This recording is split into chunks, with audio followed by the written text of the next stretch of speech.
మాజీ సీఎం కేసీఆర్, ప్రస్తుత సీఎం రేవంత్ రెడ్డి ఇద్దరూ గతంలో ఒకే గూటి పక్షులైనప్పటికీ వారిద్దరి ఆలోచన విధానం చాలా భిన్నంగా ఉంటుంది.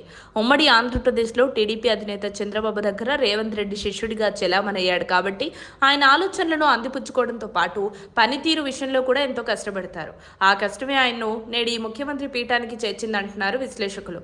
తెలంగాణ రాష్ట్ర సాధన సమయంలో అమరవీరుల బలిదానాలను తట్టుకోలేక రెండు రాష్ట్రాల్లో కాంగ్రెస్ పతనమవుతుందని తెలిసినా కూడా ప్రత్యేక రాష్ట్రాన్ని ఇచ్చిన కాంగ్రెస్ పార్టీకి 10 ఏళ్లలో ఒక్కసారి కూడా అవకాశం ఇవ్వని తెలంగాణ రాష్ట్రంలో సీనియర్స్ ని కాదని రేవంత్ కు టీపీసీసీ పదవి వరించాక కాళ్ళరిగేలా తిరిగి ఒంటి కాళ్లతో ప్రచారం చేశారు రేవంత్.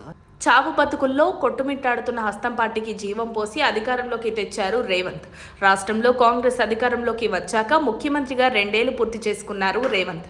ఏ ఆలోచన చేసినా, ఏ పని తలపెట్టినా దానివల్ల ముందు ఎదురయ్యే పరిణామాలను ముందస్తుగా ఊహించి వాటిని తట్టుకోగలిగేలా ప్రణాళిక రూపొందించుకుంటున్నారు రేవంత్. అయితే మాజీ సీఎం కేసీఆర్ పనితీరు ఇందుకు విరుద్ధంగా ఉంటుంది. రేవంత్లా కష్టపడే తత్వం లేదని రాజకీయ విశ్లేషకులు అభిప్రాయపడుతున్నారు. కేసీఆర్ ఆలోచన విధానం నేనే రాజు నేనే మంత్రి, అంతా నేనే, సర్వం నేనే అన్నట్లుగా ఆయన వ్యవహార శైలి ఉంటుందని గులాబీ నేతలు చెప్పడం విశేషం. గత 10 ఏళ్ల కాలంలో సొంత ఎమ్మెల్యేలు సీఎం కేసీఆర్ ని కలవడానికి వచ్చినా దర్శనం కరువయ్యేదని ఆ పార్టీ శ్రేణులే విమర్శిస్తుంటారు.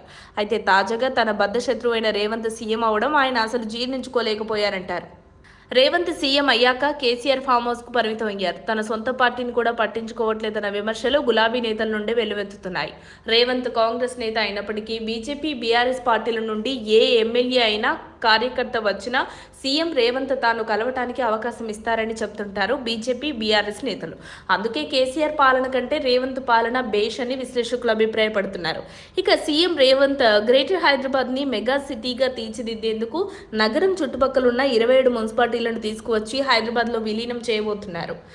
చిన్న మున్సిపాలిటీలన్నీ కలిసి గతంలో హైదరాబాద్ను మహానగరంగా తీర్చిదిద్దాయి. ఇప్పుడు ఈ 27 కూడా కలుస్తుండడంతో మరింత భారీ నగరం కాబోతోంది. ఇదే కాకుండా త్వరలో రేవంత్ తెస్తున్న నూతన విధానాలు తెలంగాణను పునరుద్ధరించినట్లు అవుతుందంటున్నారు. ఒక రకంగా 3000 మెగావాట్ల సోలార్ పవర్ ఉత్పత్తి చేసేలా కంపెనీలతో ఒప్పందాలు కుదుర్చుకోవడం, ఫ్యూచర్ సిటీ, మెట్రోను ప్రభుత్వ చేతిలోకి తీసుకోవడం, విద్యుత్ వ్యవస్థల ఆధునీకరణ తదితరాలతో తెలంగాణకు ముఖ్యమంత్రి రేవంత్ రెడ్డి మార్గనిర్దేశనం చేస్తున్నారు. సో ఇదంతా గమనిస్తున్న విశ్లేషకులు కేసీఆర్ కంటే రేవంత్ పాలన అద్భుతం అని విశ్లేషిస్తున్నారు. మరి మీ అభిప్రాయాన్ని మీరు కూడా కమెంట్ రూపంలో మాకు తెలియజేయండి. మరిన్ని అప్డేట్స్ కోసం మా కాయ్ టీవీని సబ్స్క్రైబ్ చేసుకోండి. మా వీడియో కనుక మీకు నచ్చినట్లయితే లైక్ చేయండి, షేర్ చేయండి. మీ విలువైన అభిప్రాయాలను కామెంట్ బాక్స్లో తెలియజేయండి.